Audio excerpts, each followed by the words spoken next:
Hello, and welcome to a new episode of Other Record Labels. I'm your host, Scott Orr, where we talk about the art and culture of running an independent record label. And today we're talking about why you should invest in your record label. Now, I'm not just talking about, you might be thinking, well, of course I invest in my label. I'm working 20 hours a day on my label.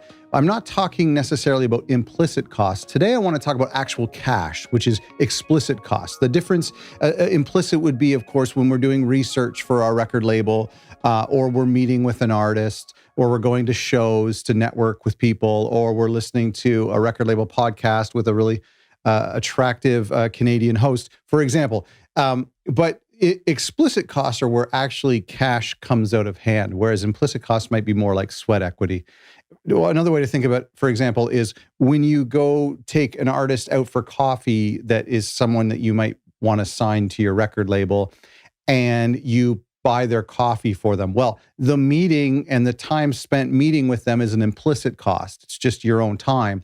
Whereas the actual $2 or $3 that you spend on the coffee is an explicit cost. You understand the difference? So that's what I want to talk about today. And the reason why, there's two reasons. One, when I interview record labels, I hear a common refrain from some labels who have gone on to do some really great things. And that is that they actually set aside a big chunk of their own money at the very beginning to invest in the label. Sometimes it's $10,000 from a family member or a student loan or a bank, or $5,000, or even just $1,000 from them and $1,000 from their partner, and they put it into their record label. I think that's really admirable about them, and it's something I didn't do. And this is the second reason why I want to talk to you today about why you should invest in your record label, is because I didn't do this personally. When I started my record label some 11 years ago, I actually regret to this day that I didn't really put any skin in the game. I was doing so many things. I was working all the time on the label, investing all of the free time that I had, but I never really invested too much actual cash. I mean, of course, sometimes we paid for mastering engineers, distribution costs and barcodes and manufacturing, of course. But I actually mean setting aside a big chunk of change. Now, I don't know what we would have spent that on at the time, but I do regret not doing that. And I think the reason I didn't do that is because I didn't necessarily take the label seriously at the time. There was that imposter syndrome weighing in, and I thought, well, let's just keep this a passion project and I won't get any money involved. And I think that kind of put a ceiling, an imaginary ceiling, on my record label in the early days. So today I have 3 reasons why I think you should invest, and I don't care what that amount is. It could be $10,000, it could be $1,000, it could be $100, but I think there's a reason, 3 reasons I want to share with you why you should invest in your record label. Before I do, speaking of investing, it's very exciting. Just a couple of weeks ago, we launched our Patreon for our podcast, Other Record Labels, for our supporters and listeners to support what we do. So speaking of investing, check out patreon.com/other record labels. That'd be awesome. Number one, the reason why I think you should invest in your record label is it holds you accountable. This is really important. When you put money on the table, all of a sudden it makes it more real. And I think that this is a huge thing. And I think this is a reason why record labels do well, is because they've put skin in the game and they now need to make sure that they get their money's worth, that they get their money's back, or that they have made a smart investment. It doesn't always work, but I think that that is a really important thing, is to show not just other people and professionals and people in the industry and your artists, but to show yourself that you take this seriously. So I think that a huge benefit is that it holds you accountable. I recently signed up for a membership community where I pay $120 a month to get resources and access to some courses that I can take in the business and marketing field.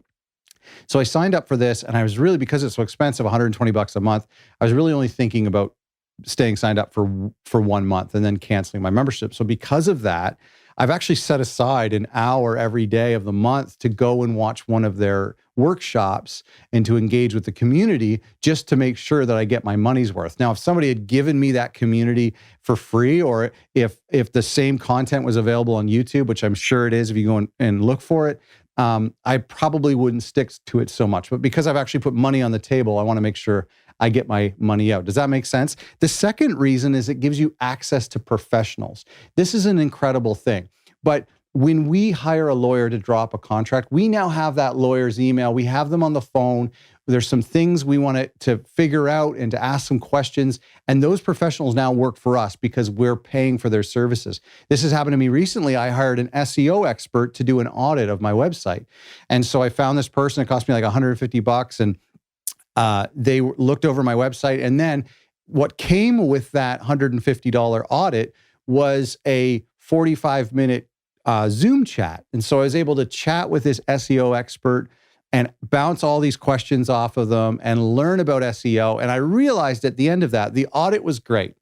He gave me some helpful things to do. But what was more valuable to me was the access to this professional. And I realized, boy, this is what I really paid for, is just having access. So for a record label, if we hire a publicist, now all of that, the wisdom of a publicist gets transferred to us, and we get to be in the room with them. We get to learn from that publicist. And maybe you hire an SEO expert and you have that, or you hire a lawyer or an accountant, and they teach you things that end up being more valuable than just the initial investment. Does that make sense? And the third thing, and this is what happens when you take number one and number two and put them together.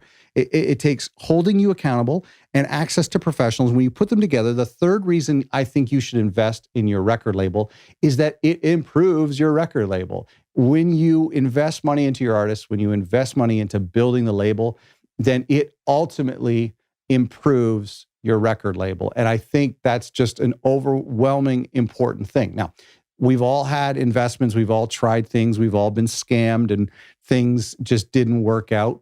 But I think when we invest in truly meaningful things that are meant to help our record label, then they hold us accountable to get our money's worth and to do a really good job and to make sure that we're taking it seriously. It gives us access to people who know different fields better than us. And ultimately, I hope that it improves our record labels.